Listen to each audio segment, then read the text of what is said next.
I've got one for you here. Shoot the Corecast Tex-Mexican edition, where bullets fly like tortilla chips, bosses explode into piñatas, and every spell card ends with a spicy salsa combo. Ah. Go home, co-pilot, you're drunk. Shoot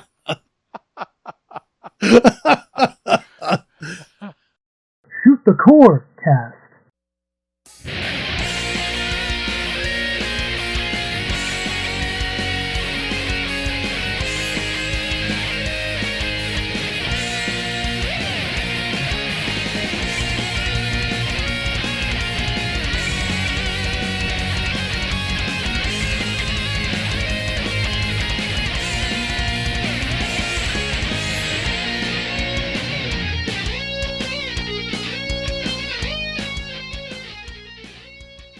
This episode of Shoot the Corecast is sponsored by limited demand products in the new energy drink, Schmupper's Choice. Are you tired of boring beverages that just fizzle out? Kick your taste buds into overdrive with Schmupper's Choice, the drink that doesn't just quench your thirst, it makes you feel alive. Packed with Tex-Mexican and over 5 times the caffeine of a Red Bull. Schmupper's Choice energy drink will jumpstart your heart and give you the energy to get that 1cc. Don't take our word for it. Just ask Lord British.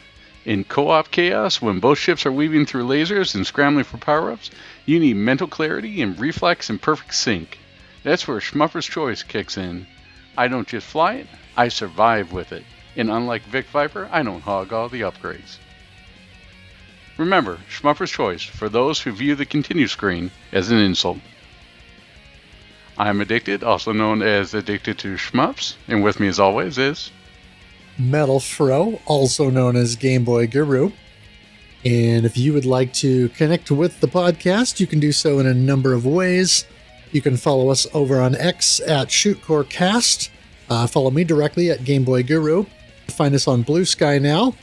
Also check our Linktree page, where you can find links to all of our social media and different feeds. That is linktr.ee/shootthecorecast. Also there, you'll find a link to our Discord channel, which you'll want to join so you can join in a Shmup Club playthrough and talk shmups and gaming in general with us. And also, if you would, please like, follow, rate, review, subscribe, etc. on your preferred podcast platform. And follow me on Twitch to get notifications of new streams, because I do stream the Shmup Club Game of the Month multiple times each month. That is twitch.tv/Guru Game Boy. Yeah, when you can. I know that you and I both have been delayed due to hardware issues, so thankfully that is all behind us now. So thank you everybody for being patient, and as they say, please understand. Yeah, if you'll indulge me, I'll just regale ever so briefly the reason that our May game episode has been delayed through June and into July is because we had a storm here a few weeks ago, and basically my streaming computer took a hit and I could not get it to work. And after much troubleshooting and also replacing, I would say about half of the hardware in the system, I finally got it going again, but I basically had to redo it from scratch. And so new motherboard, new CPU, and new hard drive, and a couple of weeks of work and finagling later, and I was finally able to get it going here about a week ago and get to where I could stream and record again. And so anyway, that's one of the main reasons why we are so late in just getting, the episode recorded. Yep. All right, let's move on to our focus shot, Rolling Gunner, which I had some difficulty with this one. It decided not to launch for a while, and I had to reformat Windows and finally get it installed yesterday. So, oh wow, I didn't have too much to try this. So, how about you? Yeah, I mean, technically I could have played the Switch version, but I was so focused on everything with the computer setup that I didn't get much time to play it. When I did get my new gaming rig up and running, I did put a little bit of time into running a Rolling Gunner here last week, and actually didn't do half bad.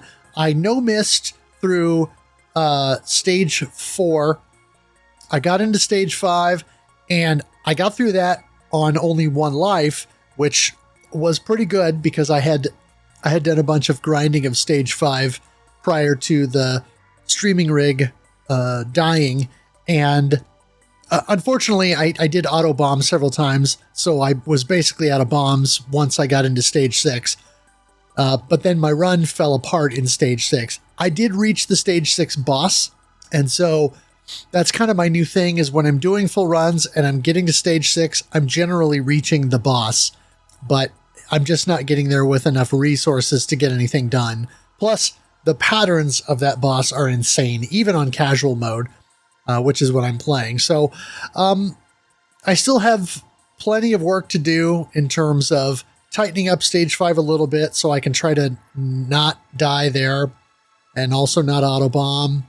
And then probably figuring out in stage 6 some key places to make sure that I use the hyper, and then also possibly a couple of spots during the stage that I might need a planned bomb just because of how crazy things get in a couple of spots.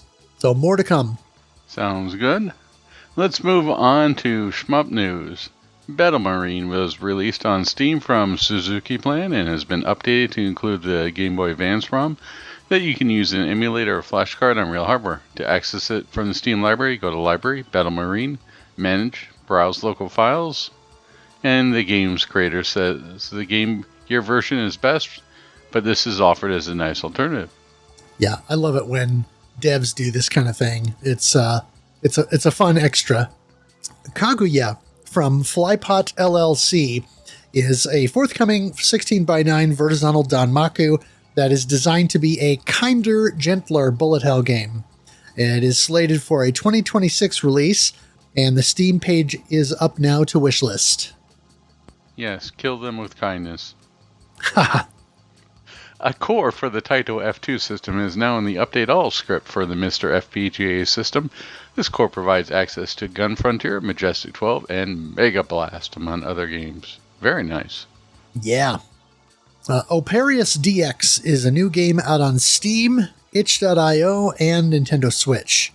From developer Digital Illusions, it's a reworking of the dev's previous game Oparius, and is a Tempest-style tube shooter with a wireframe graphical look. Very nice. The Last Earthfighter. Released on Steam on May 30th from Fenora Studios. It's a horizontal shooter that looks like it has traditional style, but a modern high-res graphical presentation. The Last Earth... Why do I get Eco Fighters vibes just looking at this name? Yeah, it's not Eco Fighters, but I get what you're saying. Or the last... you must become the last Earthfighter by our powers combined.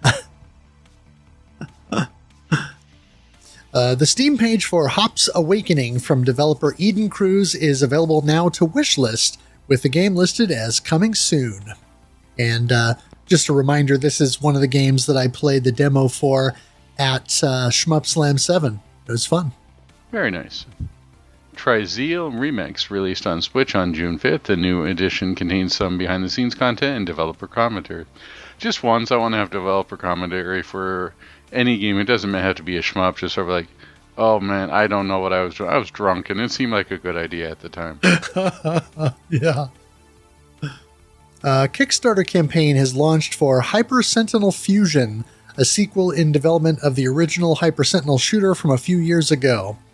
This appears to expand upon the original Iridium formula and has larger maps as well as more exploratory levels to play.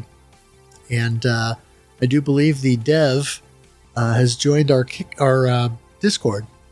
Very nice.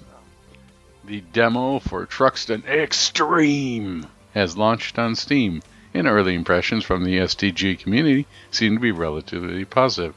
Yeah, I need to give this a shot. Me too. Go extreme with my bombs. Yeah.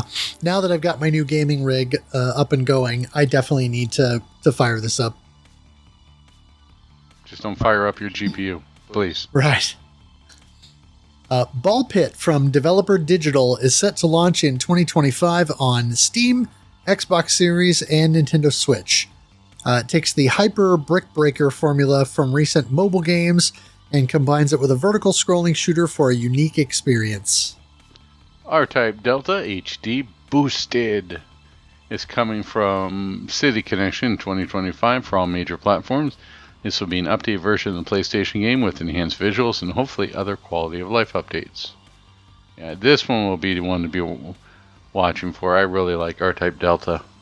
Yeah, as long as the emulation is better than a lot of the Saturn boosted games, which shouldn't be too hard because PlayStation emulation is very mature at this point, it should be good. Volcano is a proof of concept shmup for Game Boy Advance from Manu 2097. Free to download on itch.io. It's a horizontal shooter with an old school look.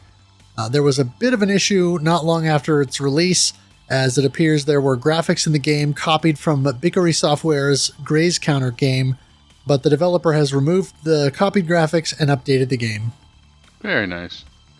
I mean, hey, I understand that some things have, especially in this day, in the age of AI can do anything, that there will be times where we end up with copies and the art is not original. As long as you own up to it and get it remediated, that works for me. Yep. Xenoswarm is a horizontal shooter from J&Z Studio. The Steam page is up now, though no release date is set. It is a modern, gritty pixel art style. From the trailer, it looks like there's some directionality you can set up with your main shot. It looks very inspired by Contra, also known as Gryzor. The Steam page is up for Triggerheart Excelica Enhanced, with a release set yet in July. And of course, nice. Until then, let's just spin. Yeah, this is the version that is based on, I think, the PS2 release, where it had the extra character and some other stuff that was tweaked, as opposed to the original arcade and Dreamcast version. Intermezzo, The Shining Star is the new STG in development from Rugi X and Artist Ball 28. The team is still looking for a composer to add music. Based on the screenshots, it looks like a vertical shooter. You know, we know a composer. Right? Yeah, a couple of them. Yep. So there we go. Let's hook them up. No mosquito music. Yeah. Kara Neko from developer Nekoda and publisher Nekole LLC is an upcoming RPG shmup hybrid. It appears to combine traditional RPG elements with overworld exploration and STG levels with danmaku patterns. No release date is set, but a demo is available to download from the Steam page. Wouldn't it be Nico? Kara Nico? No, Neko. Why do you say Neko? Because now I instantly think cat RPG. Well, yeah, it is. Is it? Yeah, okay. It's the main character in the screenshots and in the key art that they were using has cat ears. So yeah. Oh, okay. Yep. For some reason, I thought Neko was NEKKO, but hey, it's late. I could be having problems here. Oh, gotcha. Gradius 5 has been delisted from PlayStation 3 store due to licensing issues, according to a statement issued by Konami. They did mention that they would be replacing by a Punchy Slow machine. There you go. The forthcoming Soldner X Complete collection from PlayAsia has been delayed to Q4 2025 instead of the proposed Q3 release date.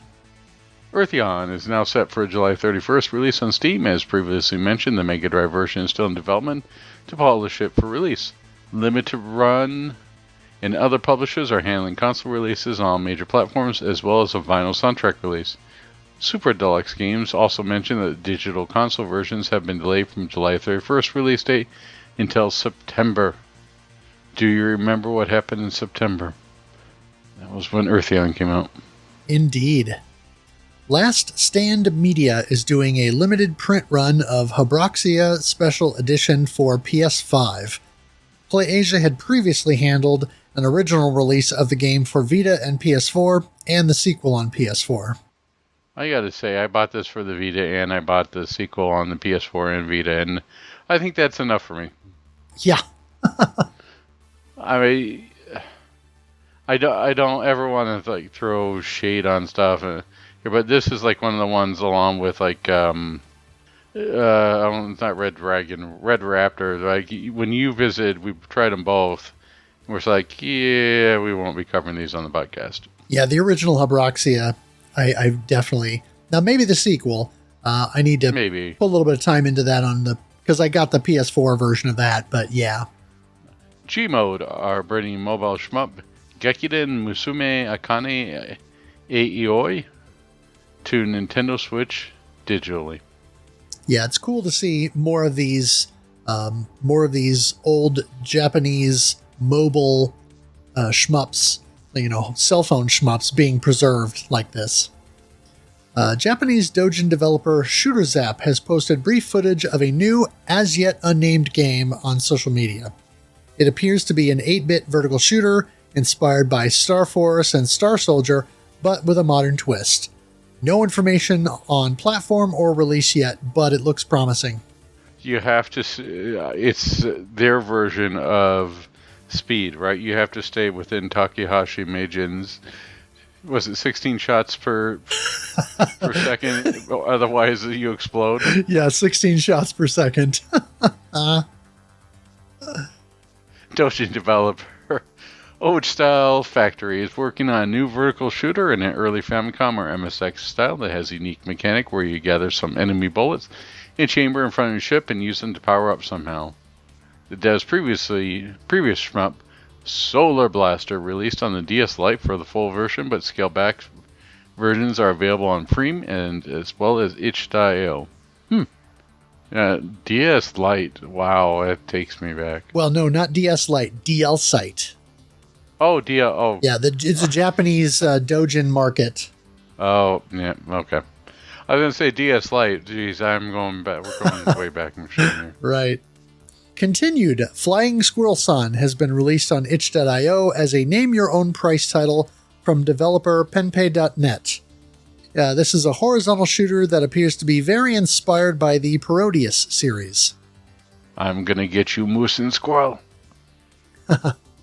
Cotton Reboot High Tension is set for a July 24th release on PS4, PS5, and Nintendo Switch. No Steam release is announced yet, but the previous game received ones like this as well. This is not Rock and Roll 2, right? This is something different. Yeah, this is a direct sequel to Cotton Reboot. Okay. And so, yeah, because Cotton Rock and Roll 2 is also forthcoming. Yeah, that's what I thought. Okay. So this is the reboot to the prequel to the sequel. Got it. Something like that, yeah. Retro Summus has an Indiegogo campaign up for a new retro run-and-gun shmup hybrid named Soviet Borgs. It's planned to be released on Sega Genesis, Dreamcast, Neo Geo, and even MS-DOS. You play as a Soviet squad taking on the nasty Chernobug menace. I'll be back to take on these Chernobug menace.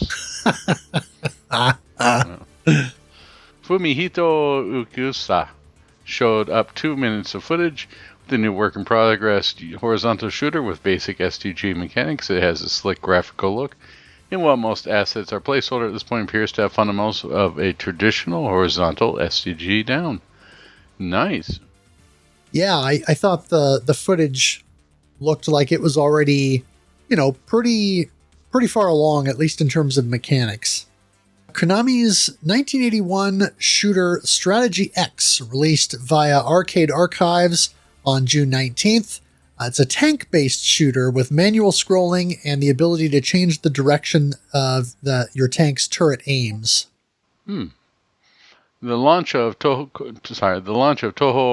Makuka Sai Fantastic Danmaku Festival Part 3 has been pushed back by the dev team to Q3 2025. According to the Steam community post, this was due to an unforeseen circumstance that affected one of the 3 developers working on the project, which halted progress. I'm sorry to see this. Although I understand unforeseen circumstance, no one's going to go, yes, it was a foreseen circumstance that it was going to cause me problems, but I just left it. Right.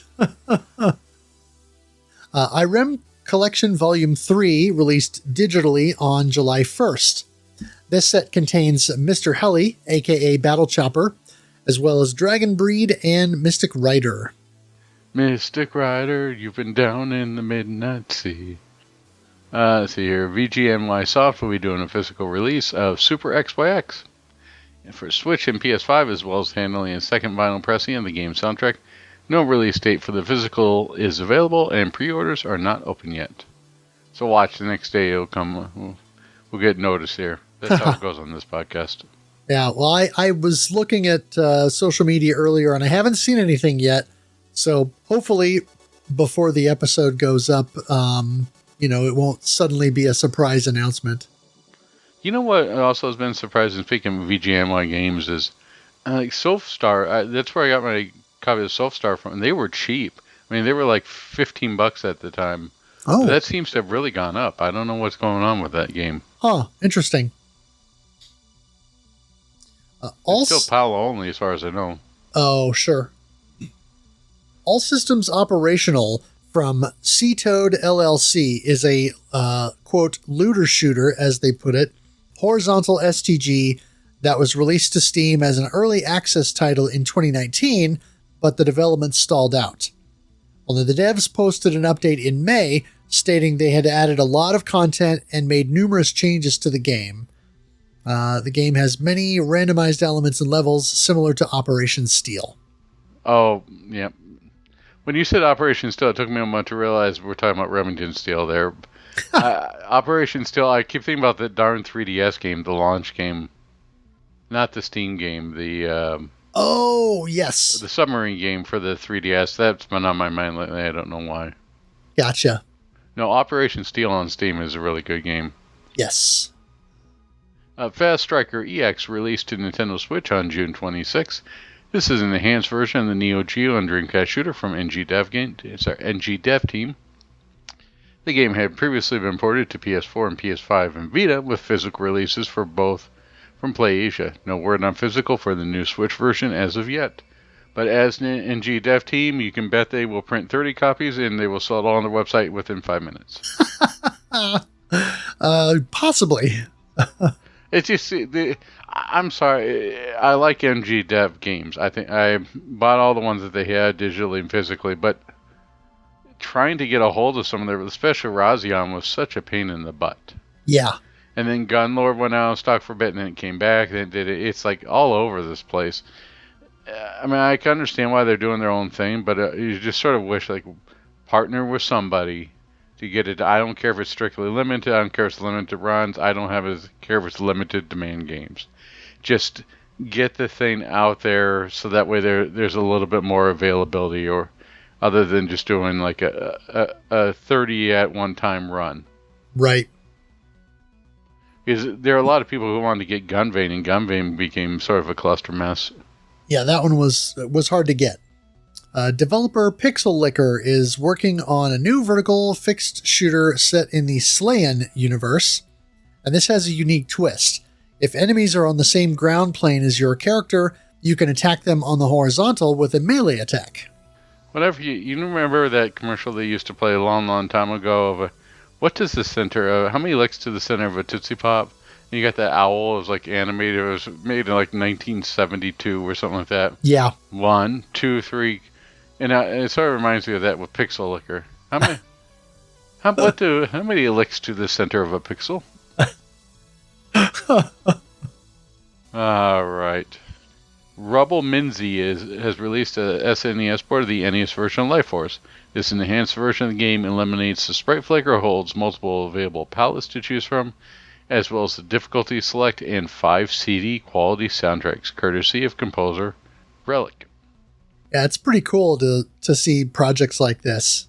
Fun little just fan community stuff. Skygrave is a work-in-progress horizontal shooter from Ultimate Gaming Federation.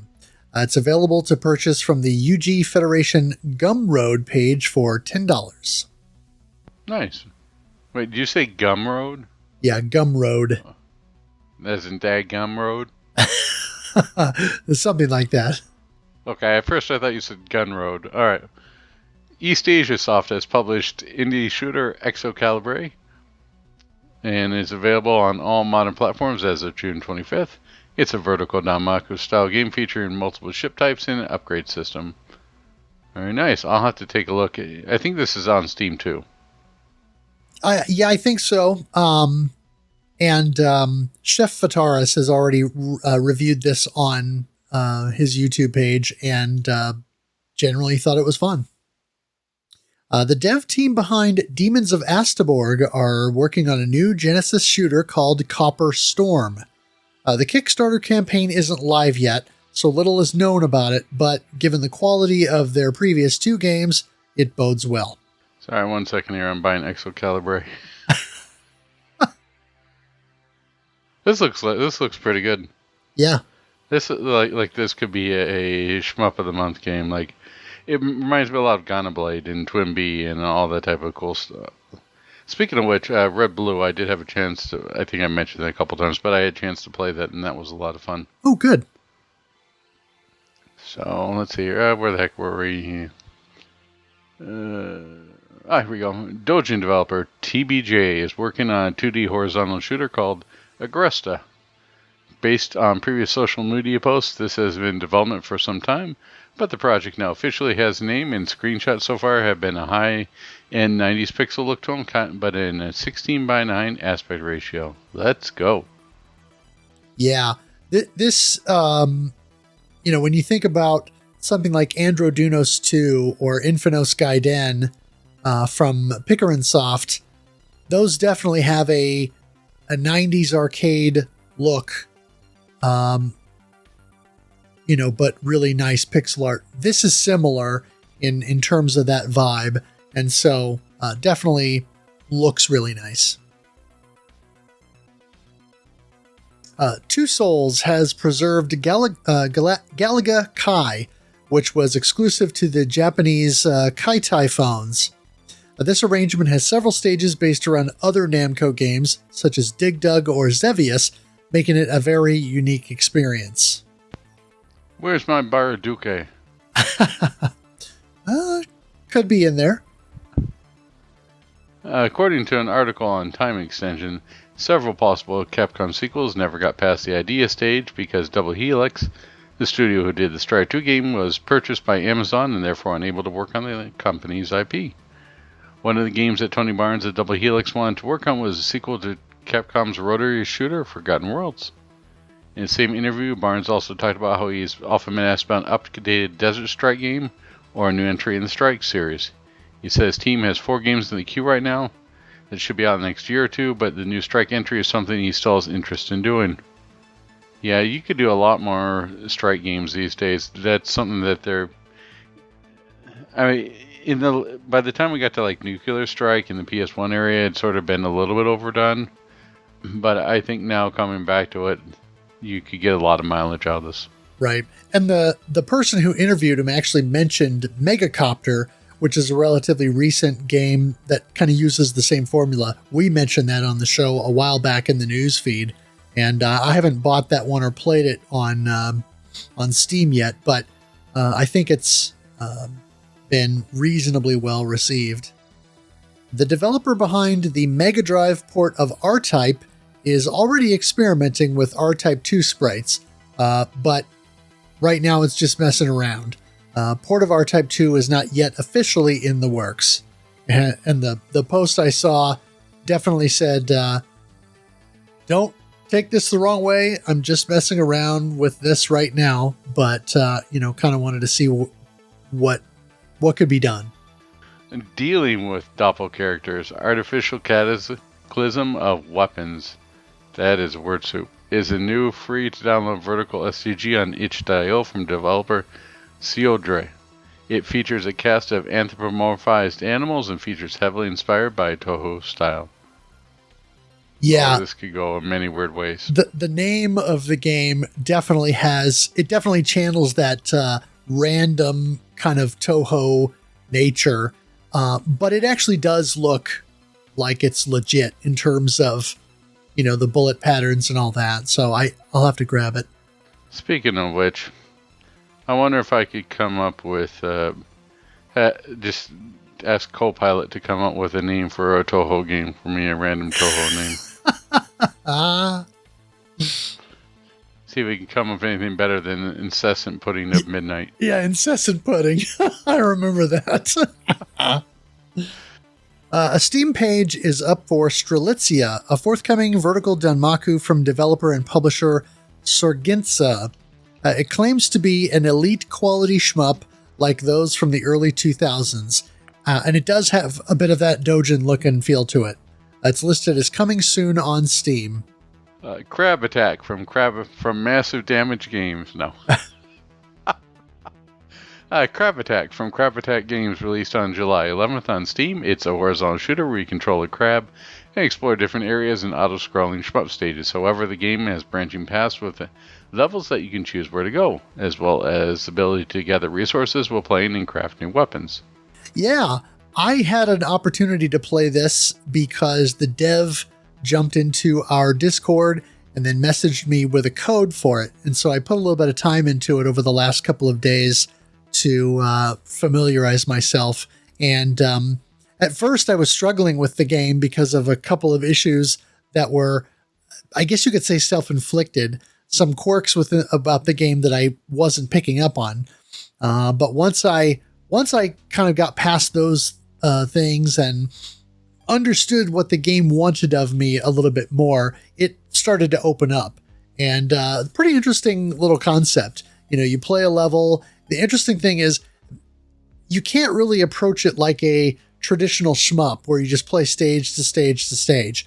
You jump into a level, you defeat enemies, you get the stuff that they leave, the resources. And then if you don't go through a branching path or you don't defeat the boss at the end, you can actually, there's a button mapped to escape the level so that you can then go back to the shop and use the resources that you've collected to open up other abilities. And some of those abilities are necessary for getting into some of the other branching paths. Case in point, there's a wind sub-weapon that you can buy. And there are some enemies or things that are susceptible to it. Like there's a couple of spots in the first couple of stages where there are bushes on the ground, and if you use the wind power on the bushes, it blows them away right away, and then you can either attack the enemy that's kind of hiding behind them, or in one case, there's a bush that's covering a spot that allows you to then go in and access one of the branching paths. So it's kind of an interesting approach to a shooting game that I don't think we've really seen before, and is definitely worth exploring. Nice. According to a GameSpark article, Konami has filed a trademark application to extend ownership of the Odemedius name in Japan. Well, you know what they say. It's not just the hitboxes that are big in Japan. Yeah. The interesting thing is, I wish I could remember the guy's name. Is it Joshua French, maybe? He's online. He's on X now. But he works for Play Asia, and he does some marketing with them. And here, 3 years ago, he floated this idea of an Odemedius excellent port to the Switch. I would love to see Konami do something with this again. In fact, what would be really cool is if we got an Odemedius pack that would give us Odemedius Gorgeous and Odemedius X or Excellent, in one new package, so that could be brought forward and put on like Switch 2, PS4, 5, whatever, just so that it would be available again. And what would be extra cool is if they did that and included all DLC. Because, of course, there was a ton of DLC that was on the 360 version of Odemedius Excellent. And I bought some of it, but there's so much. And especially now that you can't buy the game anymore, or that you can't buy the DLC on the store. It'd be cool if they could bring this forward and sort of make an all all-inclusive version of the game. So I don't know. We'll see what happens with it, but it could be a nothing burger where it's just Konami trying to retain their trademark rights, but punchy slow. Or Apache slot type of thing. But yep. It would be nice if they actually did something with it, especially with M2 doing this new Gradius Origins collection. Maybe we'll get lucky. There's one thing to say to that. This boss is not your average danmaku master. Yeah, I mean, maybe we'll get lucky and M2 will do a Odomedius collection. We'll get Odomedius G, Odomedius Gorgeous, Odomedius Excellent, and then Odomedius Radical or something, goofy like that. And we'll get a third entry in the series where they take that formula and expand upon it. Odomedius Big in Japan edition. Yeah. Right. Hey, look, I did not buy that arcade stick with the touchscreen, nor will I ever, but yeah, we'll just leave it at that. I'm not good. We're trying to keep this family-friendly, people. All right. Hotego posted on social media that Lightning Fighters, aka Trigon, is now available for play on the Mr. FPGA. Hotego also mentioned there's an Ajax Typhoon core in beta right now. Those who join his Patreon will get their name in the credits for the core. Very nice. Yeah. I saw this the other day. Reddit user Parking Attention 209 is working on a new vertical shmup, or rather a parry 'em up game where you weave through bullet patterns and find appropriate bullets to parry, which then sends homing lasers back at enemies. According to the post, the dev is only 13 years old, so this is very much a work in progress. Hey, it's more than I've done, so I don't care if you're 13 years old or not, it's more than I've done, so impressive. Yeah. Nanostorm from developer Asylum Square released on Steam on June 24th. It appears to be heavily inspired by Defender and especially Jetpack, as you control an astronaut flying around levels, destroying enemies, and collect items. It appears to expand upon the formula by having an extensive upgrade system, as well as much going on in the levels, including hazard and obstacles. The game was released on the Nintendo Switch previously, as well back on April 25th. Yeah, this looks good. According to an email from Strictly Limited Games, the Desitopia and Mecharitz bundle is finally going into production. They're also ramping up sales of a third cover variant for those who missed out on the initial batch during the pre-order period. Still no word on other releases, such as Eschatos or the Raze Arcade Chronology Limited Editions. And actually, when they posted this on X, I did pipe up and say, hey, what about Raze? Is that coming soon? And they did reply to me and say, well, we have nothing to report as of yet. So, I don't know. We'll see. You know what? I have pre-ordered so much stuff and then forgotten about so much stuff at this point. Scares me. I got something from Limited Run Games. I mean, I'm like, oh, wait, I ordered something. and then I looked and go, oh, yeah, it's what was that, PTO 2, or what was the one that came out earlier this year? The Genesis game that never came out, but then they released in the sequel on... Oh, P47. P47 too. Yeah. Yep. I was like, oh, yeah, I did order that thing. Yeah, I still don't have mine from Castlemania, so I don't know. Yeah. It was an announcement of a delay, which you know how that goes. But right. Yeah. Yeah, it's sort of like that. The opening of Monty Python and the Holy Grail. The people who have delayed the delayment have been delayed. So. Right. Yeah, I got an email from Limited Run the other day that actually one of my orders I've been waiting on for a while is finally getting out there. It'll be the Rocket Knight collection and nice. Shantae Game Boy Advance game that never was released before, that now is finally coming. So nice. Anyway. Yeah, the Sparkster collection is pretty cool. I had a chance to try that out on Steam. Yeah, nice. Super Dimensional Fortress Macross 2, a 1993 horizontal shooter from Banpresto, based upon the popular Japanese anime. He is now available on Switch thanks to Hamster's Arcade Archives line as of July 10th. As with the other licensed titles in the series, it would be $15 instead of the usual $8 price, but it's the first time this game has seen a proper console release. This, yeah, I'm trying to think. They haven't released the original arcade game, right? Nor Macross Plus. It's just Macross 2 at this point. One of them got a release, but only in Japan. Okay. Well, anytime I see something with like Macross and then go like, oh, it's only in Japan, it's like, oh, Harmony Gold. Right. Yeah, I think any game that has any whisper of Minmay is going to be Japan only. Oy.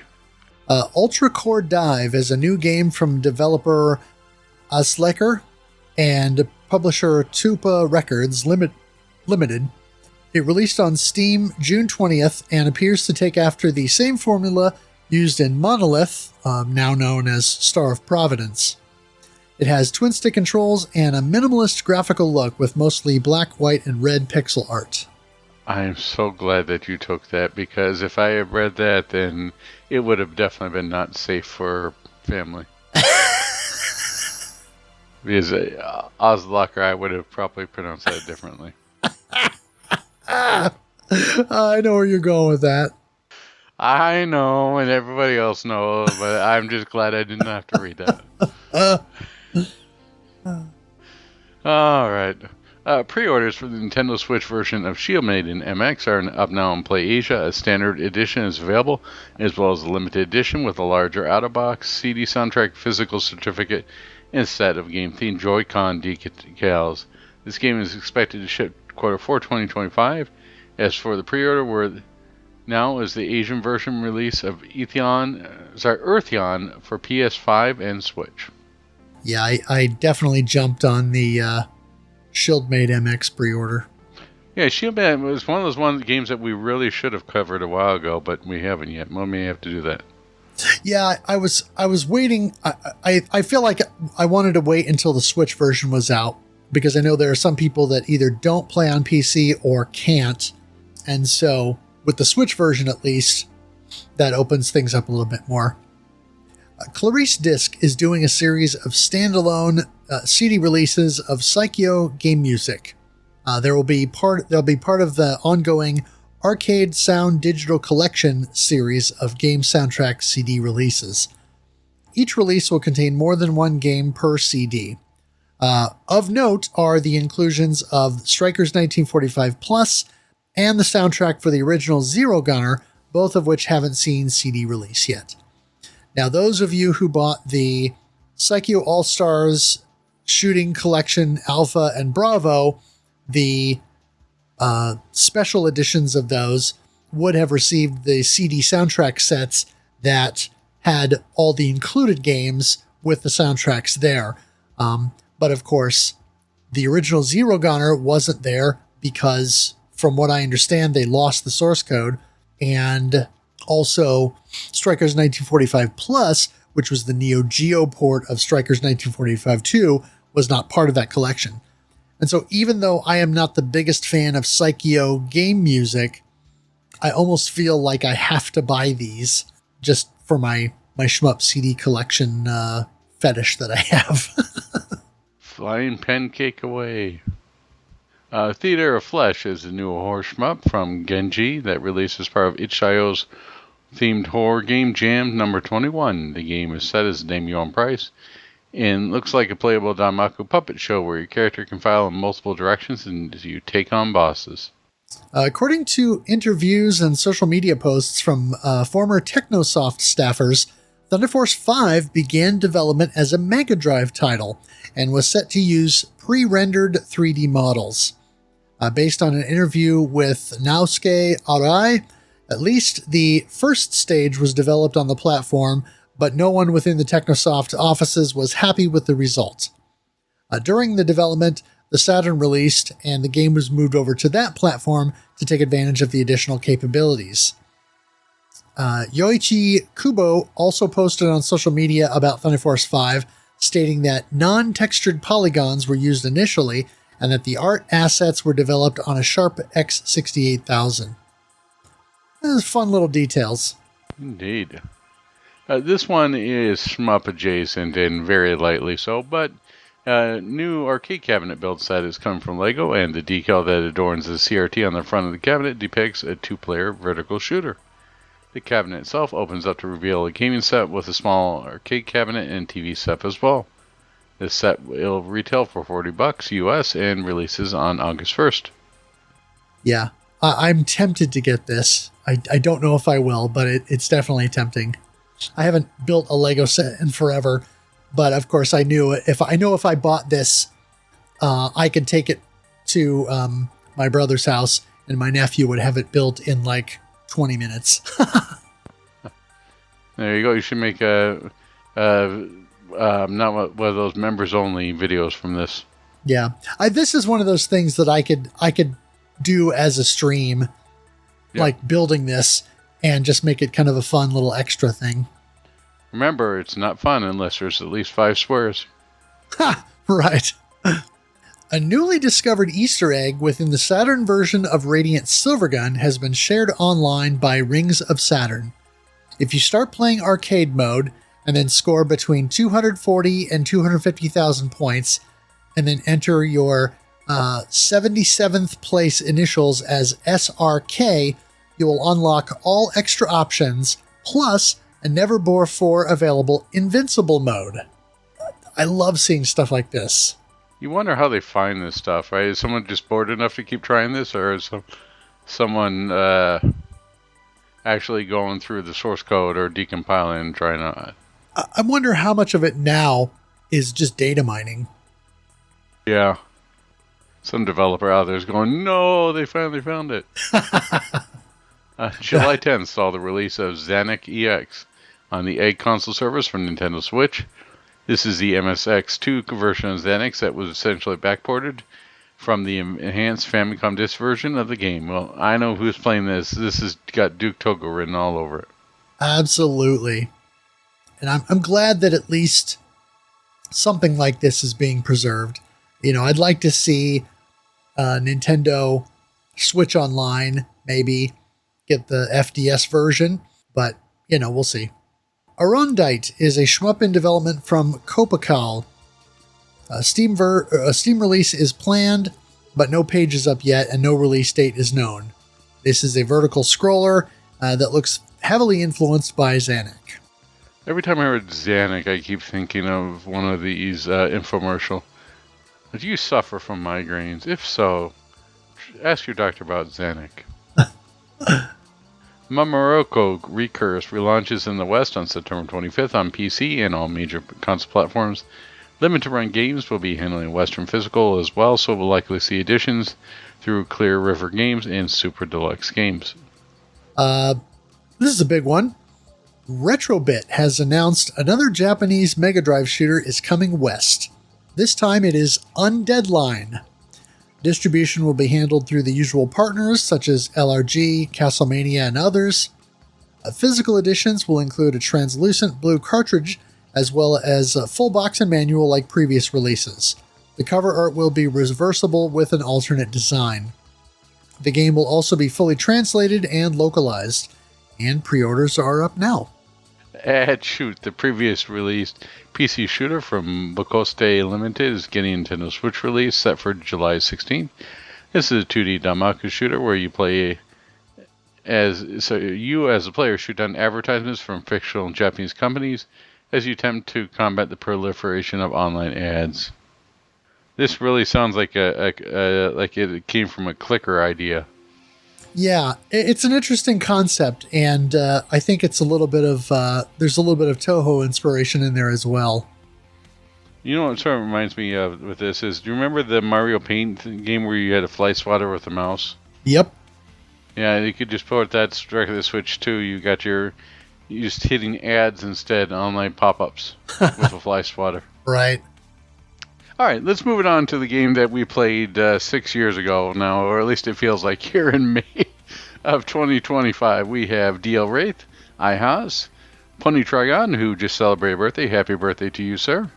Master Who, Zero Lux, Skosh, Danily, and Eat Electric Death. So thank you to all who played and enjoyed this game. Well, hopefully enjoyed this game. So the game that we played for the month of May 2025 was Star Hunter DX. Star Hunter DX was created by 1cc Games and published by Chorus worldwide. Per the description on their website, 1cc Games is a small indie studio from London in the UK, comprised of James Ensing, code and design, and Dan Reenley, code, graphics, sound, and design. As mentioned on the site, they consulted with Rising Star Games on their release of Akai Katana. They're currently working with both Chorus Worldwide and Flynn's Arcade as publishing arms. Prior to the founding of 1cc Games Monkey Ear, they released a couple of shmups early on, which are available on itch.io, including the Claw Stars Trilogy Arcade, Star Wars arcade parody with cats, and Space Moth DX in 2016. Space Moth DX was later reworked as Space Moth Lunar Edition, which released on Steam on November 18, 2021. Star Hunter DX released to Steam on August 5th, 2021. A physical version of the game bundled with Space Moth Lunar Edition was released by Strictly Limited Games in 2021. There was a standard edition as well as a limited edition release that included combo CD soundtrack, poster, and art cards. Prior to the launch of the game on Steam, a demo for Star Hunter DX was made available on Steam on June 16, 2021. As of this recording, 1cc Games has a forthcoming title called Silver Bullet, slated for Steam and Nintendo Switch release on October 2025, to be published by Flynn's Arcade. It'll be a Cabal-style gallery shooter with both fixed and scrolling sections focused on a gothic Halloween-style imagery and spooky enemies and locations.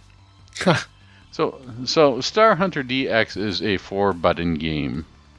And the best way for to describe this is anyone who played last year's Focus Shot game, Esplodo 2, this is Esplodo 2 with Synthwave. So, Star Hunter DX is a 4-button game.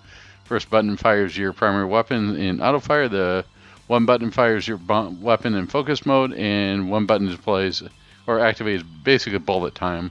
One button deploys bomb, and one button activates your hyper. Each ship starts with a stock of 3 bombs.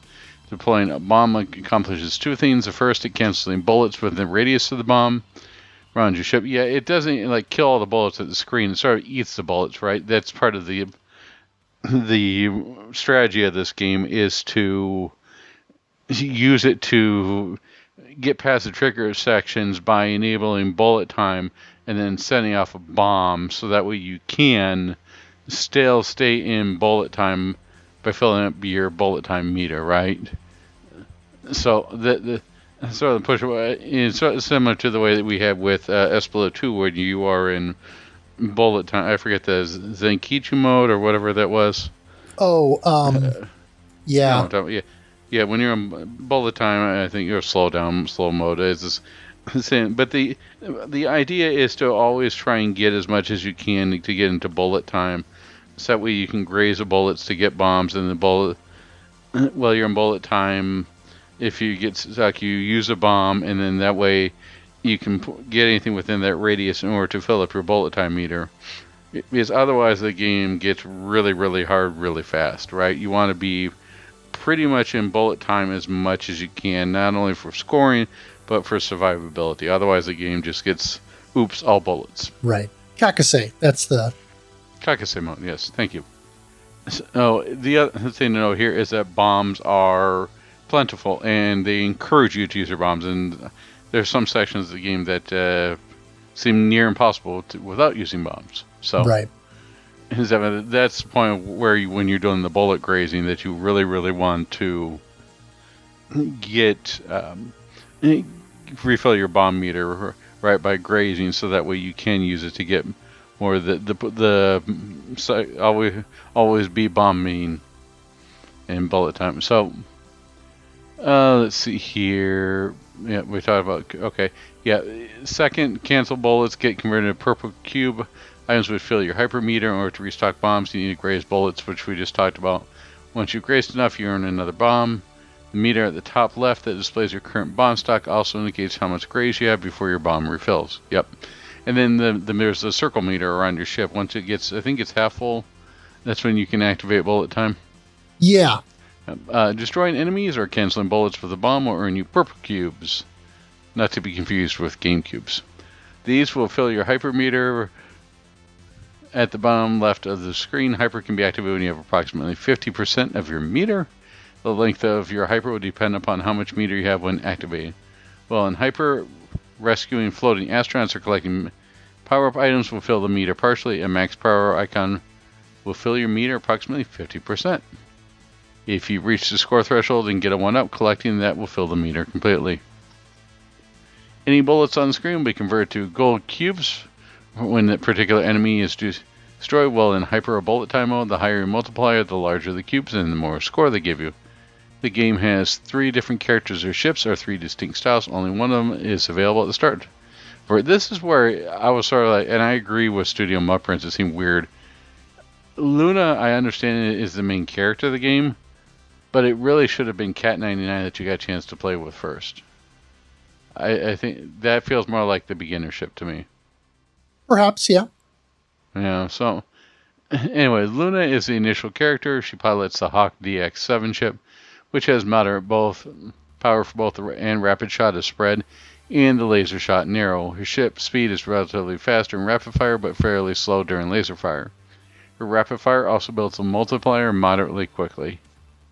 Yeah, Luna is sort of like the balance character, and then Cat 99 is sort of like the easier mode character, because it has the homing shot, and then Edgar is the I'll take the cave point blanking route, please. All right. So, as mentioned, Cat 99 is unlocked once you reach Stage 3. Cat 99 pilots the CB-1000D ship, which has high power for the rapid shot, which is homing, but extremely low power for the laser or narrow. Conversely, the ship movement is rather slow during rapid, but fast during laser. The ship builds meter during laser instead of rapid. Edgar, or the cave option, is unlocked once you reach Stage 5, even through credit feeding. He pilots the Japanese Arcade Manufacturers Association ship, or JAMA, which has a low power rapid shot, light spread, but has the most powerful laser narrow. Speed is high during rapid shot, but very low during laser. Edgar builds meter fastest during rapid shot, making it ideal for scoring. There are 3 difficulty levels in the game. Space Cadet serves as the game's easy mode. Bounty Hunter is default, like normal mode, and the hardest mode is labeled danmaku, or bullet hell. As your ship shots collide with enemies, you build multiplier for Luna and Edgar. The counter builds faster during rapid than laser. It's the opposite for Cat 99. With all ships, when your rapid shots are not connecting with enemies, the multiplier will decrease rapidly. Star Hunter DX plays across 5 stages, and Stage 6 is just the final boss fight. At the end of the stage, there will be a warp portal to fly through in order to reach the boss. One of the things that I found interesting about this game is the stages themselves seem to be harder than the boss fights. Except for maybe the last one, but yeah. I would tend to agree. Planet 1, or Stage 1, is Planet Vector, a space stage alongside a large planet. The Stage 1 boss is Dolar, a feisty robot that pilots a large ship with spinning options that fire bullet spreads at you. The main body also fires large orb clusters. As you destroy the armor of options, their bullet spreads become more dense. Once the main body armor is destroyed, it will begin firing a large number of tiny bullets in circular waves at you. And the one thing I've noticed here, at least with the Stage 2 boss, is I was able to take parts out and make him flee. I never was able to do that with Stage 1 boss. Make him flee. Yeah, if you take out enough, the boss will... Like, the boss is fleeing, chase after him. Oh, yes. Yeah, it's something that apparently we were discussing this in the Discord, and if you take out the bosses correctly, which basically means ending certain phases or destroying certain parts in hyper or in bullet time, then you get a final phase of each boss fight, which is like an escape pod phase. Gotcha. And so that allows you to then advance your score more, do more cancels, or, get more gold cubes and stuff by getting a cancel in the final phase. Gotcha. Okay. For some reason, I thought it was like a timeout type thing where something there, but no, that's not the case. Well, bosses do have a timer. I want to say it's like 90 seconds. Okay. But yeah, the escape pod phase has to be triggered by ending an appropriate phase or something like that with your hyper. I'm not 100% clear on it, but yeah, there was definitely some discussion of that. And I did trigger that on some of the bosses a few times. Yeah. Stage 2 is where it seemed to happen the most for me. Speaking of Stage 2, it's the Galactic Graveyard. The Stage 2 boss is Max Fortuna, a member of Luna's former mercenary crew. He pilots the ship that fires waves of bullets from each protruding end. Bullet spreads from the ship's core, as well as the large bullet clusters that try to converge upon your position.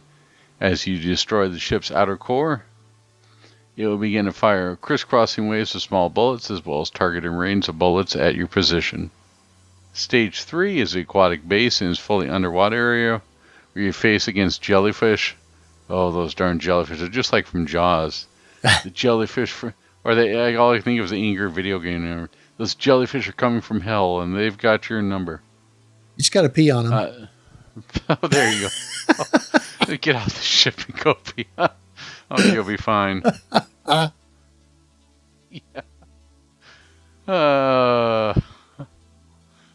I could smell a shirt idea here. Submarines and large underwater mines.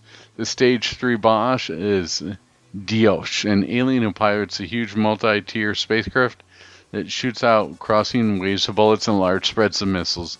In the second phase, the ship begins firing out fast missile barrages and spreads in multiple directions. The third phase has many small bullet clusters and large orb spreads.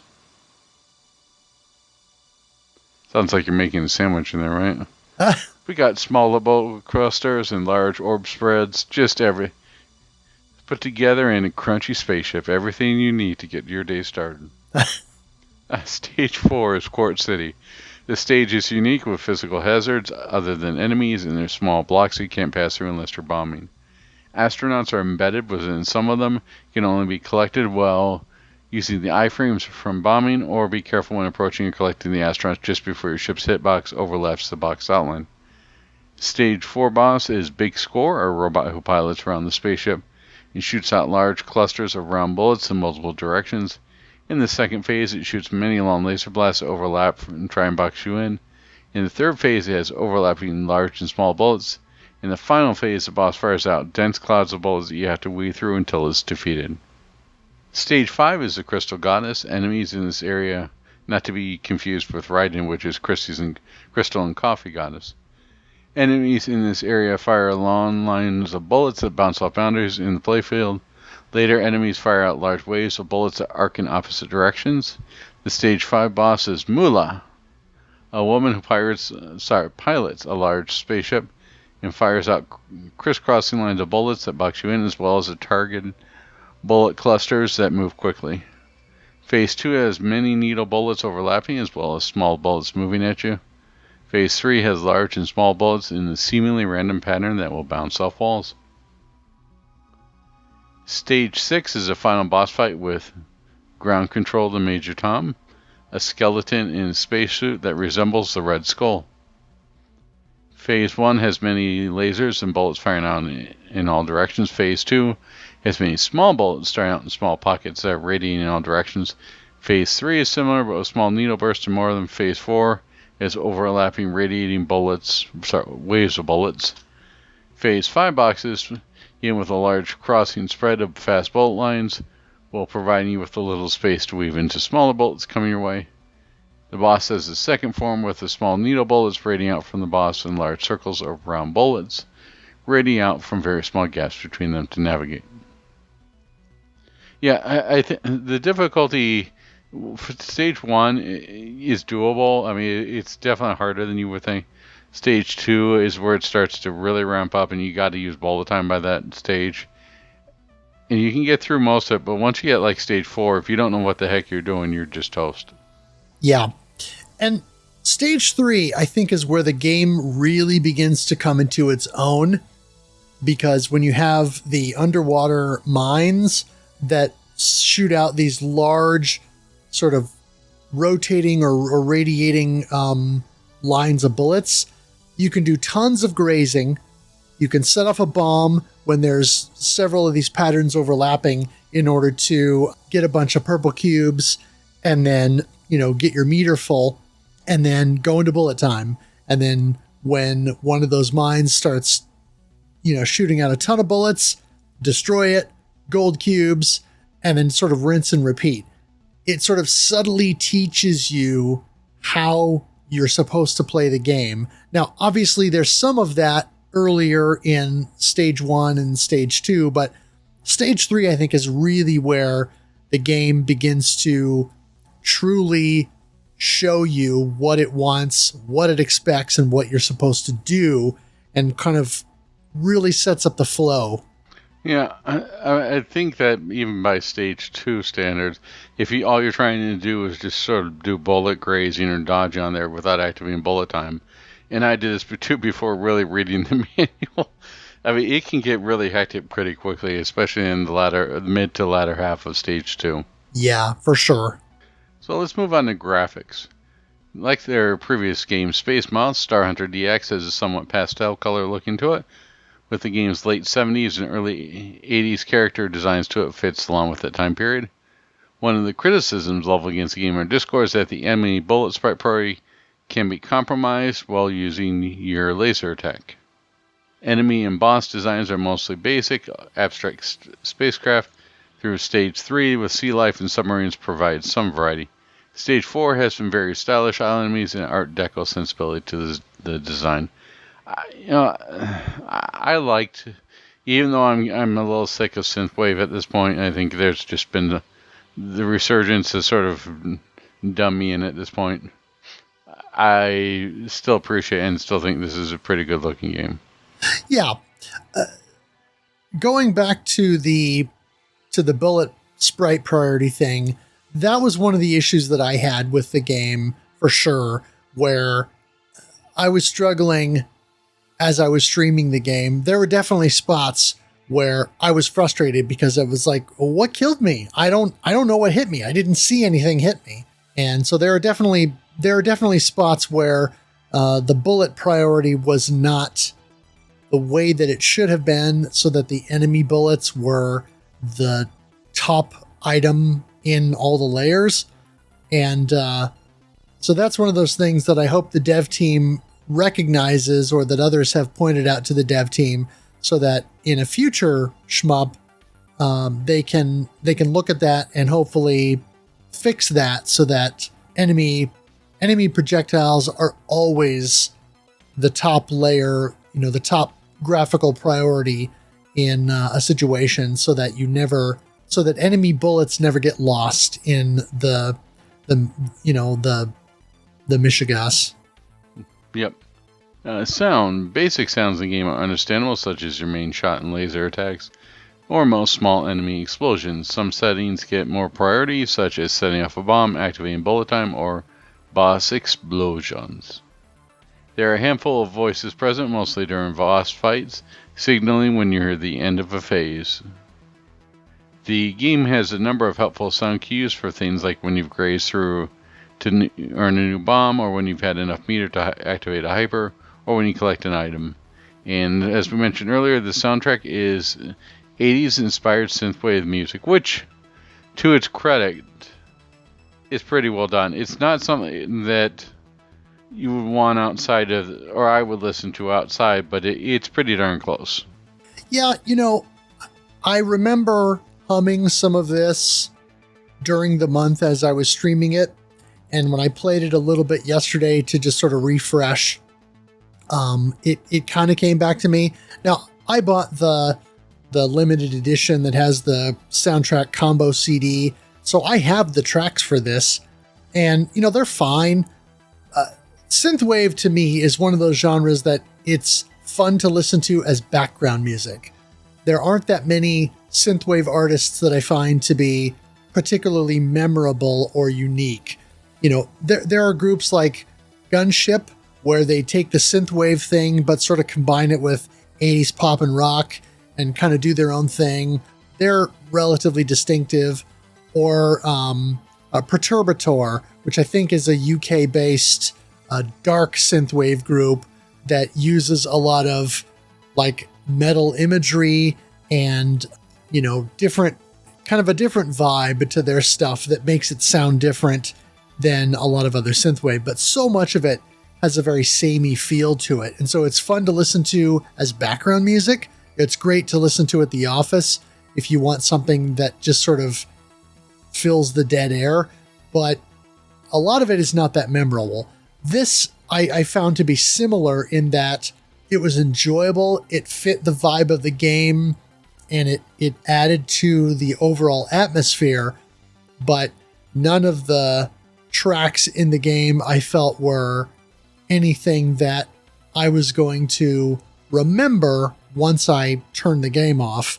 It's not like Soul Cresta, where that soundtrack was living in my mind rent-free for weeks. These songs, they just kind of, they're a lot more popcorn in that sense. Yeah, I would definitely agree that the soundtrack, I definitely enjoyed it. And as you mentioned, it sort of stuck in your head as you're playing through it, but once you step away from it for a while, it's not going to like come on and you're going to remember it like Vampire Killer or I almost thought Tears for Fears. I meant Bloody Tears. Oh, huh. It's or like Vampire Killer or Metal Squad. So right. Oh boy. Apparently, I need a shot of our sponsor's drink right now. Get that 5 times the caffeine. Alright, let's move on to scoring. The main scoring loop in the game is to reach the max multiplier of 8.0, collect enough purple cubes to fill your meter, then hybrid to have the maximum value of gold cubes. Ideally, you want to allow many bullets on the screen to get the most points for each cancel. And you can also bomb large bullet spreads to clusters to help you build the meter back up. Though you can still prioritize using your weaker attack to rebuild your multiplier again before activating bullet time. Yeah, I mean, it's very similar to the way that Espelud 2 works. Yeah. The other thing that I didn't put in the notes, but I wanted to make sure and mention is if you fire a bomb while you're in bullet time, any bullets within the radius of that bomb, instead of being converted to purple cubes, will be converted to gold cubes. And so if you're feeling boxed in by a pattern, especially during a boss fight, and you're not quite at the end of the phase, you can bomb in order to clear the field somewhat and convert bullets into gold cubes. So especially if you're not going to have enough meter to get to the end of the boss phase, that's a way to at least get some benefit out of that bullet time. Yes. All right, let's move on to impressions of the RFGen community. Deal Wraith, I am not having a good time on this one. Fro says he runs into bullets like a dummy, so do I. I think I may know why. Other than chanting, I'm bleep and I know I am. Let's not put that on the shirt, please. The bullet sprite priorities in this one seem off. Nice, bright pink bullets should be easily invisible and seem to have priority, but the truth is the power-ups do hide them, and between your spread shot, blue cubes, power-ups, and enemy sprites, it's very easy to get lost in the mix. I'm going to test the sprite priorities a little more carefully over the weekend, but for now I recommend anyone struggling with the bullet avoidance to consider not holding auto fire to give their eyes a breather and allow you to keep more track of your ship. On the initial levels, this won't hurt you. Not sure about the later half or the bounty hunter difficulty. And above, though, it looks like stuff gets really busy later on in the game. Compare this to the bullet spam invisibility to Rolling Gunner, similar number of bullets and objects, somehow much easier to track in Rolling Gunner. May need a moment or two to adjust to this title. Perhaps coming off a visually simpler game in terms of bullet tracking isn't doing us any favors, but I suspect shenanigans, well, shenan once, shenanigan. In the part of this game, I was blasting through bats again straight after this, had no trouble whatsoever. And I'm really bad at that one. Okay, I'm officially baffled. For some reason, I can't play this game for bleep on easy or medium, but if I ramp up to bullet hell mode, suddenly this game makes sense and I can start making headway. What the work time fun? I have no business being at the end of the shmup difficulty scale. This seems dumb. I've learned the hard way what others have already said here. This is a bullet canceling game. It seems to sway between power up bullet time, activate bullet time, cancel bullets, run out of bullets, bomb to power up bullets, activate bullets, graze to recover bomb, and repeat. It's almost like danmaku Unlimited 3 made a baby with Shield Man MX on Super Galaxy EX Turbo's bed. Strange bedfellows. Indeed. I'm starting to... Guess who's coming to dinner? Alright. I'm starting to understand. Hope to make headway soon.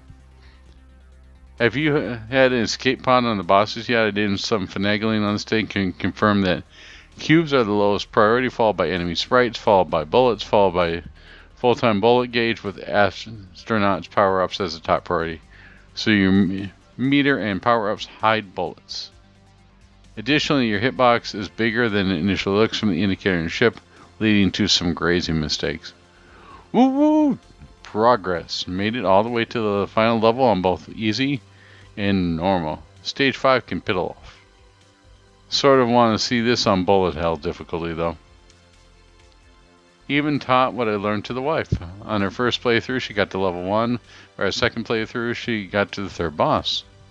I think I'd be far behind IHAs in potentially clearing this looking at progress being made. Let's have this worldwide domicile of a stripy horse alikes. Sounds good to me. By EOP tomorrow, at least one of us is going to have a 3-credit clear. It's starting to click. No bullet timing often leads to death, and milking patterns for grazing is a must on stages 4 and 5 to keep your bullet spam manageable. I think I have to keep thinking, just don't hoard. Just don't hoard. The audio cue for bullet timing is helpful. Just as in Shieldmade and MX, the audio design in Shieldmade makes the game so much more playable. It's a shame 1cc didn't copy some of his tricks here. Well, now I'm getting stage 5 using Luna with all continues intact. Then losing all to chaining death through the midsection. Still, it's measurable progress. Getting my first one up on stage 2 and the second on stage 3 with Edgar, or just after the stage 3 boss for Luna. I still don't know if I like this game, but dang it, I want to see the end credits before the month is out. IHA's jumped in and said, I forgot how brutal this game is. Oh yeah, I got to stage 2 and I'm just done. Definitely going to be some practice going on with this one. Unlike Anime Girl, I love bullet canceling though, so this is up my alley. Wide Shot seems like it's really good at getting your combo meter up to 8, which makes all the gems you collect from bullet cancels worth a lot more. Later on, I've taken it down to easy and done better, e.g. finally getting to stage 3. I'll have to check out hard. I think your shot stops after it hits something. Like the wide shot seems to behave that way, so I don't know if the straight shot does as well. If your wide shot's edge hits an enemy, the bullets that didn't hit it will stop there too. That's what it seemed to me at least. For the secret boss fights, you've got to break all sets of the boss armor, the white casing, while in slow-mo. This is super hard and will require using some bombs to refill your slow-mo gauge. But if you do it, there's an extra phase to the boss that scores you a ton of points. Turned on bullet hell mode. It definitely made a lot of the bullet lanes a bit more apparent due to the sheer number of bullets. So I can see how you felt it was easier. I think it's easier to read. I don't like Cat 99 because I cannot stand canceling bullets and getting those piddly tiny cubes with a combo meter of 1. Credit fed to the final boss. Wow. Stages 4 and 5 are nuts. 4 is super memo heavy with these weird pathways you need to take. And 5 has these guys who fire bouncing bullets. Finally unlocked Edgar though, and got to stage 4 on 1 credit.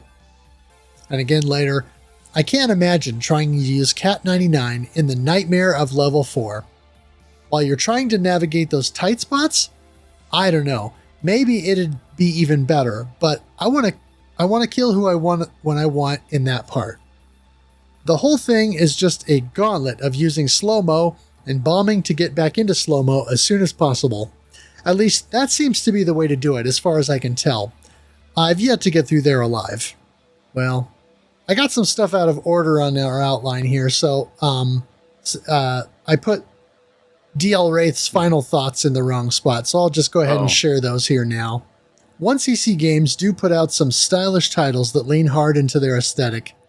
In the case of Star Hunter DX, it's vaporwave space opera by way of a film noir plotline about double-crossing space mercenaries.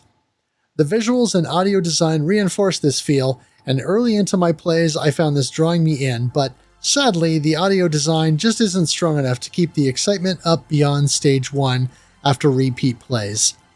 Perhaps judicious use of a Korg M1 and a Roland TR-808, particularly in the boss battles, would have elevated the feel of this one.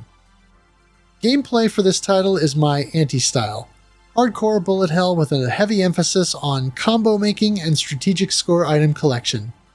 I struggled to find my feet early on with this one until I started to click with the flow of the game's scoring system. With repeat plays, I started to find that the scoring here had a compelling element to it. Given this game seems to be easier when you are using slowdown and bombs effectively for scoring, optimizing for survival and scoring felt closely linked here. I got a 2cc late in the month and a high score on the final evening of play. Ultimately, I didn't manage the 1cc, and reflecting, I think I know why. Number 1, sprite priority. I lost too many lives to enemy shots hiding under the other things. And number 2, that scoring system. Unusually for me, I was playing for score as the system was compelling. This led me to make some silly plays when a bomb for survival or some less risky dodges would have been more suitable. I'll get the 1cc, just not for this month. For me, Star Hunter DX is an interesting game, but not a great one. Forgettable background music, sprite priority issues, and pattern readability in Stage 5 mar this title for me. I bounced off Lunar Moth in a similar way, and its scoring is not as compelling. Glad we played this one, though. It was worth the time. For what it's worth, thanks for the encouragement, crew. I'll get it next time. Nice. Yeah, so again, sorry about the mix-up on the outline, but it is what it is. So, once again, happy birthday to Pony Trigon. Funny how we go from a more traditional shmup straight into a bullet hell. Gave this little game a whirl and had just enough push to unlock Cat 99, the homing weapons user. Odd quirk with this game is some projectiles you can't shoot through with the laser. I don't know, I just know the laser was getting blocked by some enemy fire. And this game's difficulty is quite steep spike stage from Stage 1 to Stage 2. The scoring has the same dopamine blast as, say, Metal Torrent or Rolling Gunner. The explosions, all the bullets turning into cubes, and the multiplier going haywire, and all that jazz. That's my term for those type of games now. Dopamine blast bullet hells. Should go well with our sponsor's drink. Yeah, I'll be honest, as much as I like this game's aesthetic and the slowdown mechanic and all that, I never got around to playing the game so much due to in real life stuff. And also because I was too busy playing EDF6. Oh, I still got to play it. I hope that's good. And also because I didn't get gel with this game too much. 2-bit bully hells for my taste. Yeah, that seems to be a bit of a recurring theme here, that people like bullet hells, but they don't like bullet canceling. Yeah, it's one of those things that I think some people enjoy it. I do, but I know some don't. I mean, I like bullet canceling because it gives me some level of power over the bullet patterns, so it's not just me weaving through them. But I know it's not for everybody. The one thing that Pony Trigon mentioned here about the laser thing, yeah, it is a weird visual quirk with the game where it looks like your laser isn't going through stuff, but it sort of does. It just is not very well indicated visually. In Stage 4 especially, when you have all those boxes that you have to weave around, there are spots where there are enemies right behind the boxes, and your laser will penetrate the boxes, and you can kind of see, if you watch the animation, you can kind of see the animation that shows that your weapon is making contact with the enemy, even though it's not visually indicated that it is. So it's kind of a weird thing, and it's something that you sort of have to just watch for and pick up on as you go along. And it's not obvious until you kind of watch for it. So yeah, definitely a little bit of a weird thing graphically going on. Master Who jumped in and said, "My best score so far. Was able to no miss up through stage 3, but stage 4's got some deviously small spaces to navigate through that I just couldn't get a hold of. I was able to bomb through most of it, but couldn't graze enough bullets in those small spaces often enough to replenish any bombs like the other stages, and took a few silly hits. I like this game though. It's pretty fun for the bomb to slow-mo to graze for another bomb repeat cycle, figuring out stages to maximize your time and slowdown." Later, Master Who said, "I tried Edgar once and was killing stuff too fast to build up multiplier. I also found Luna to be a sweet spot of having consistent multiplier buildup and a decent strength focus shot.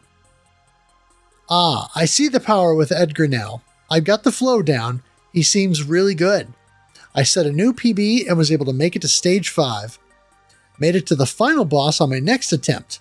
Real close to a 1cc.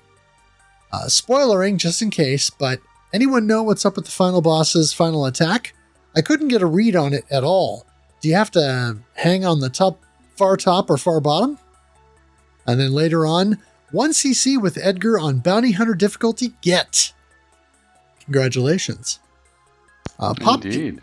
Popped the Steam recording onto YouTube for reference on how I tackled the stages. Apologies for the low quality bitrate and mouse being on screen the entire recording. When you're simply holding... Wait, hold on.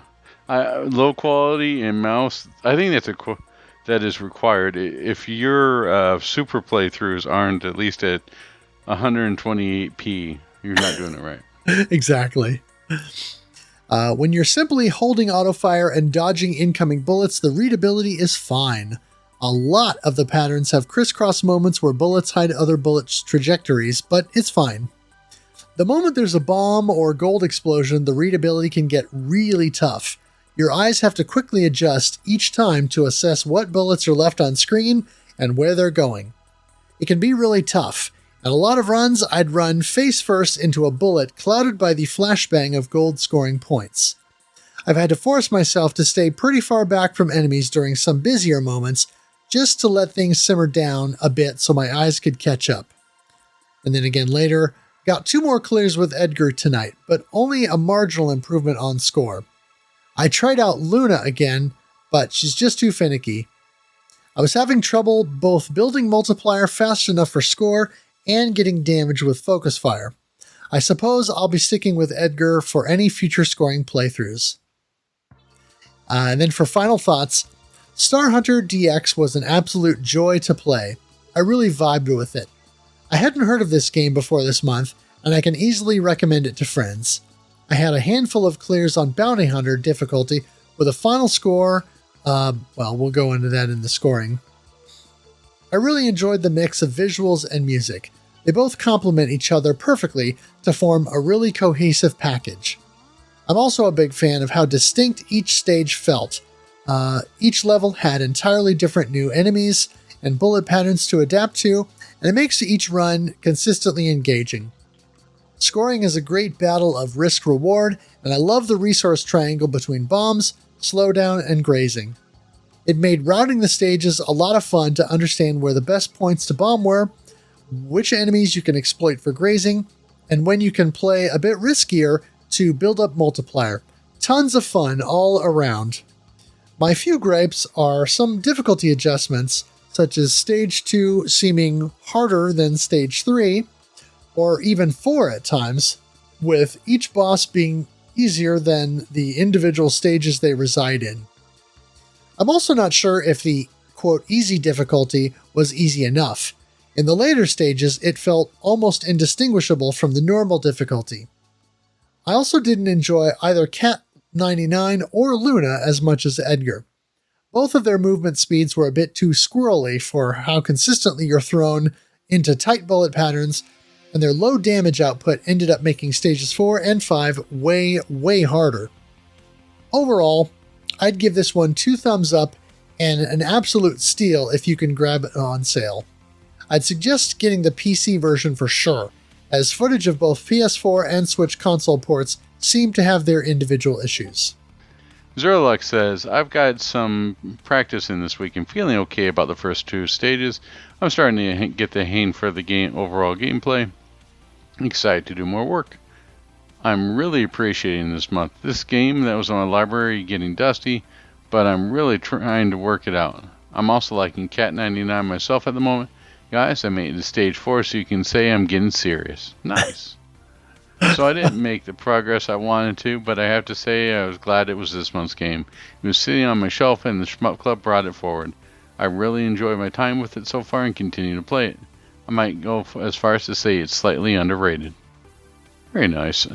I think it's interesting to see some of the differences here because this is a game that before I checked out and had a chance to try it myself, I had heard pretty high praise for.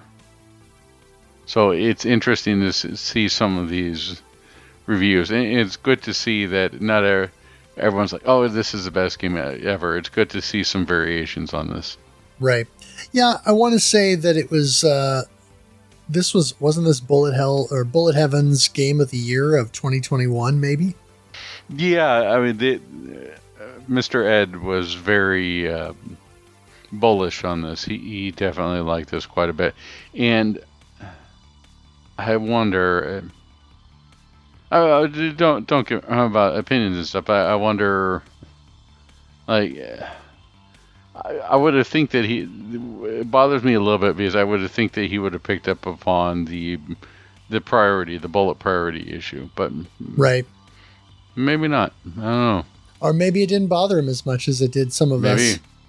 It could just be, again, these are all opinions. And right. It was just sort of surprising. Yep. Scoush joined and said, just started taking a look at this. Barely scraped into stage 2.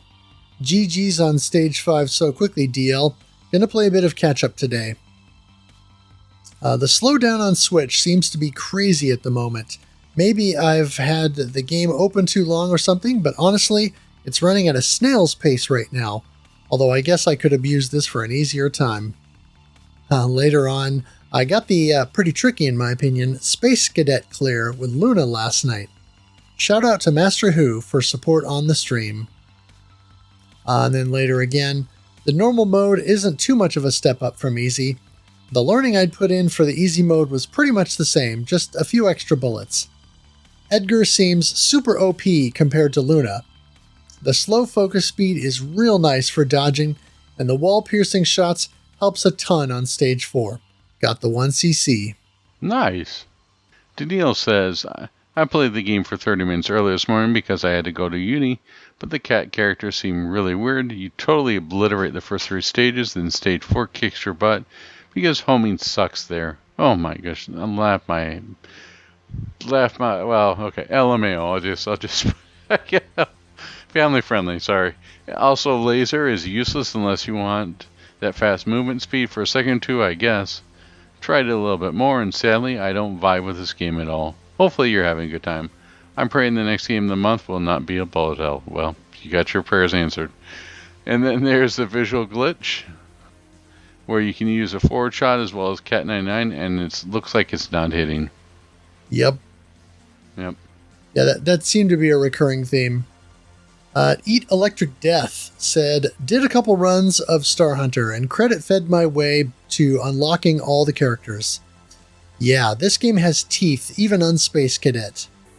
Very fun rhythm to it, though, between the bombing, building up your multiplier, and using bullet time to cash in. Also, a strong style of its own. I appreciate that even if you continue, it still saves and records your first score. Later on, slowly getting there and improving my scores. My personal goal for the month is at least 1 Space Cadet 1cc. I find Luna and Edgar much more fun to play than Cat 99. Building up that multiplier and cashing in is so much more satisfying. The power-ups are kinda pointless in this game in my opinion. You power up so quickly, and can always grab them again upon death, so they don't really serve much purpose. Might as well just always have you at max power. Star Hunter makes for a nice counterpoint in many ways to Sol Cresta. Very different styles of shmups, even aside from the screen orientation. It's funny because Cat 99 is clearly supposed to be the quote easy character, but in practice the homing attack isn't as useful as it seems, and the inability to build multiplier is a big detriment, and he gets completely screwed in Stage 4. Again later, Star Hunter is definitely one of the tougher games this year. I just finally got a Space Cadet clear with Edgar, burned through a couple continues. The games are not really comparable, but the easiest difficulty in Star Hunter is harder than hard was in Sol Cresta. Star Hunter starts demanding mastery of its mechanics almost immediately and is very stingy with lives, whereas Sol Cresta is very lenient. One major minus for Star Hunter is that the music is pretty unmemorable.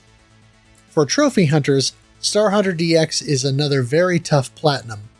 Requirements include 1cc'ing bullet hell difficulty, rescuing all astronauts in a single run, and scoring over 30 million points. Again later, got a Space Cadet 1cc with Cat 99, so I've at least accomplished my minimum goal for this month. Did some real dumb mistakes early on and was down to my last life by Stage 3. But then I entered some kind of zen state and didn't die once during the rest of the run. Though as you can see, even a 1cc run with Cat 99 still doesn't hold a candle to Luna or Edgar in terms of scoring potential, which in some way makes Cat 99 the hardest character since it has real trouble earning 1-ups. Not satisfied yet. I need to kick up the difficulty and start doing runs with the other two characters. Done with Cat 99. Luna might have the highest scoring potential since her wide rapid shot hits most of the screen and builds the multiplier very rapidly. Like that highest scoring run with her ended in Stage 4 and still blew away the Cat 99 1cc. Also, Star Hunter feels much better to play on an arcade stick. With Sol Cresta, I went back and forth, but ended up preferring a pad because it was easier to do formation shots with that for me. But Star Hunter requires precise micro-dodging, and the stick excels at that.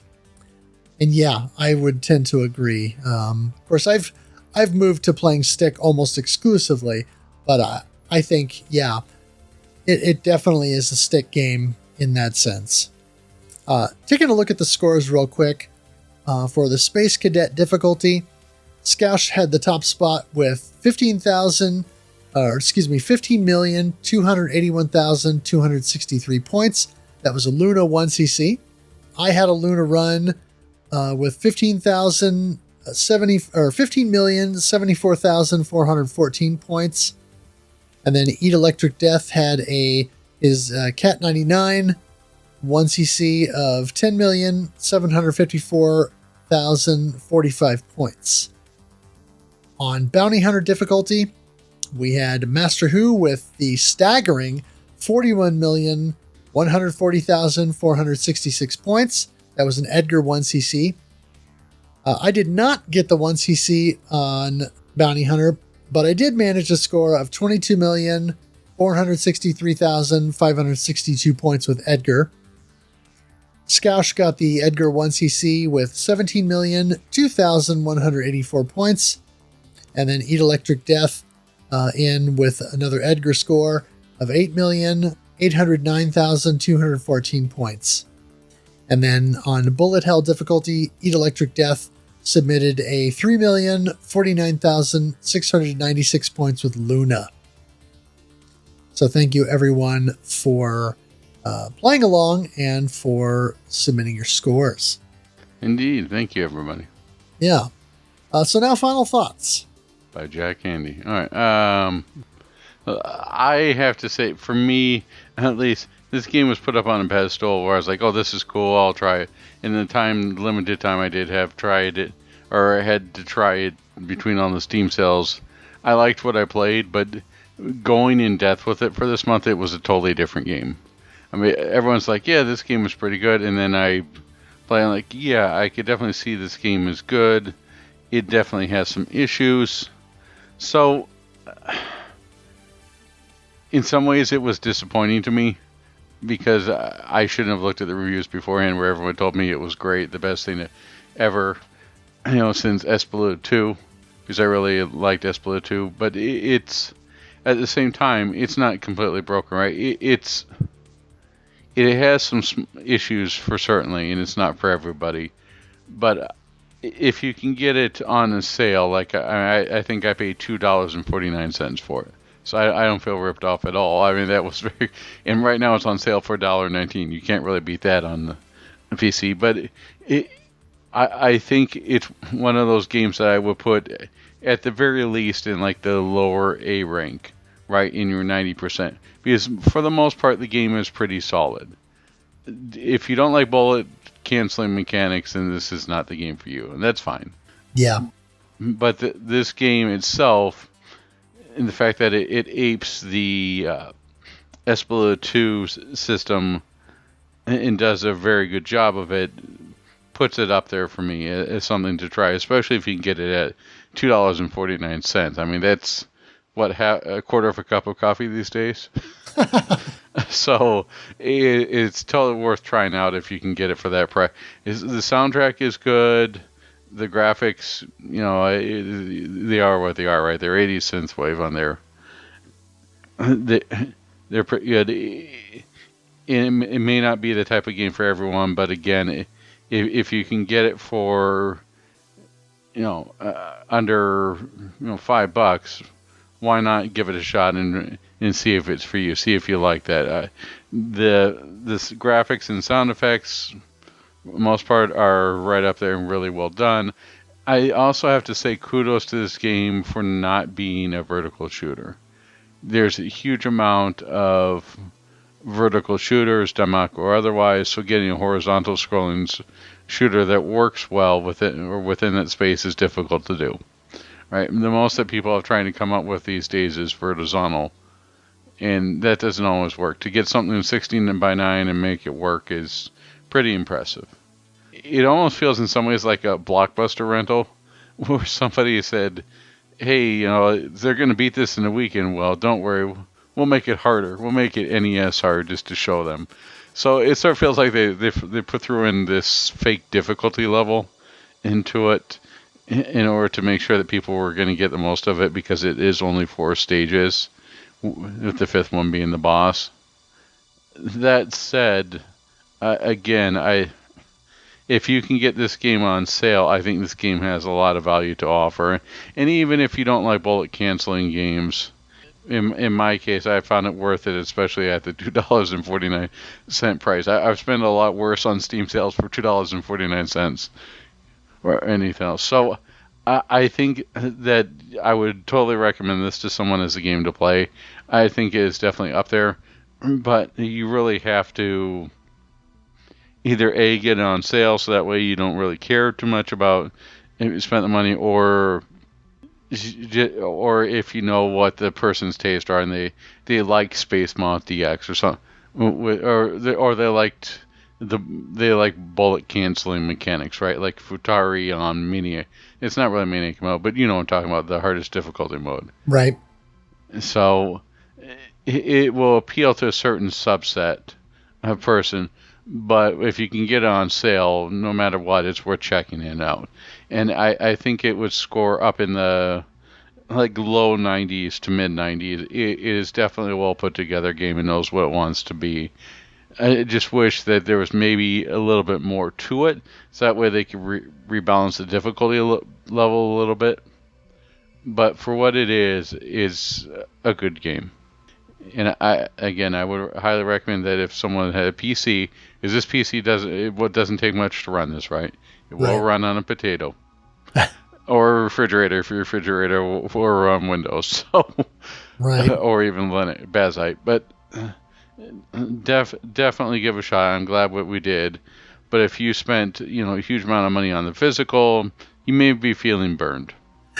Yeah, I mean, I felt a little burned by the physical only because I've been having joystick issues with the PS4, and so I'm mostly played on PC. But When I was playing the PS4 version, I felt like it performed fine. I'm a little torn because I'm of two minds with this game. I like it. I like what they're doing and what they're going for.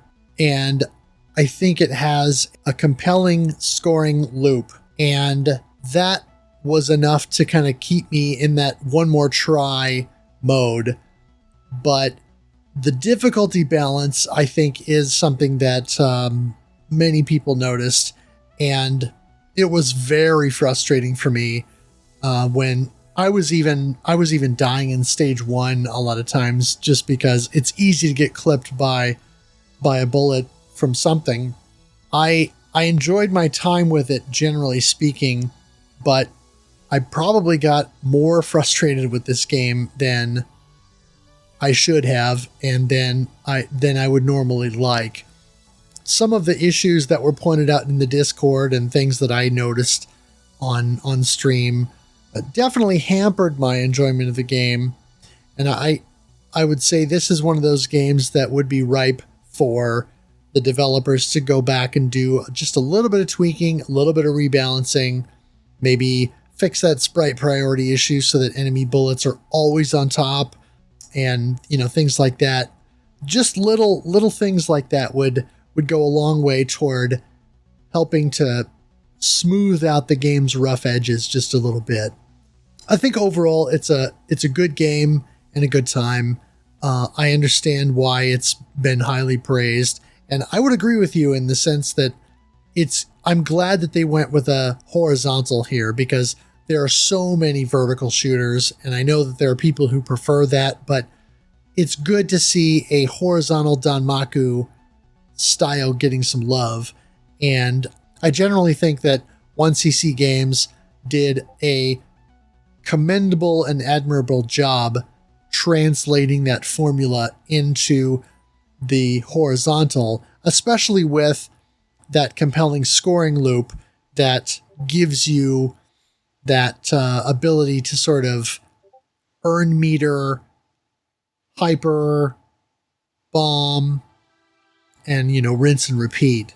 So I think all of that really works well together, and there's a nice synergy between those elements that if you can master the bullet grazing properly, you can really get a lot out of it.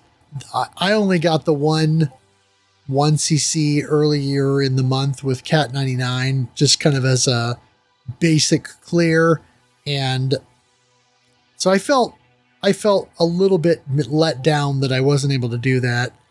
And when I went back yesterday and messed around with it a little bit just to refresh my memory, I played on Space Cadet, the easy mode, and ended up getting to stage 3, but then I got obliterated in stage 4.